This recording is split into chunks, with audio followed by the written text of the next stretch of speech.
Today I'm going to demonstrate one way that you can remove a mirror.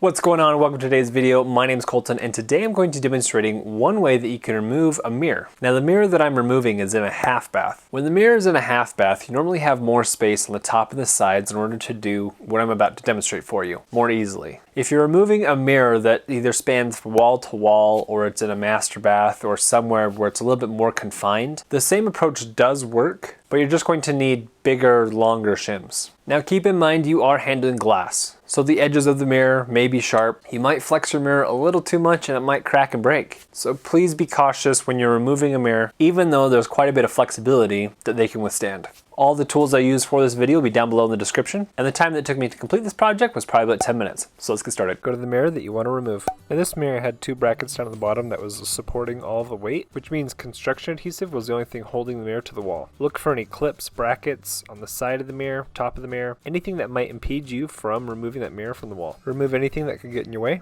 And then I like to take painter's tape and put some random pattern on the mirror. Some people do grids, some people do strips, and this will help catch any broken glass if you get to that point and you flex the mirror too much. I grabbed a copper wire and some Home Depot pencils and essentially tried to make a wire saw to go behind the mirror and cut the adhesive, but I found that the copper wire wasn't abrasive enough and it started to tear up sides of the mirror that I didn't want. So I gave up on that effort and went to shims. Take your shim and wedge it behind any part of the mirror. I started out with the top corners, one on the left and one on the right, and then I just slowly worked my way down and pushed those shims in more and more and added more shims on the left and right. I then started to take the mirror and gradually pull it away from the wall, leveraging the shims, because if you pull too hard on one spot, you may crack the mirror. The beauty with shims are that they're normally made out of the softwood that won't damage your wall, and if your mirror spans from wall to wall, you can utilize the space above the mirror and get longer, bigger shims to slowly pry that mirror off the wall without risking cracking or ruining your mirror or needing to get a heat gun, also risking ruining your mirror. Continue using your shims, pulling the mirror away from the wall gently, and once that mirror does pop off, make sure you have something or someone taking the weight of the mirror at the bottom, and now you're done.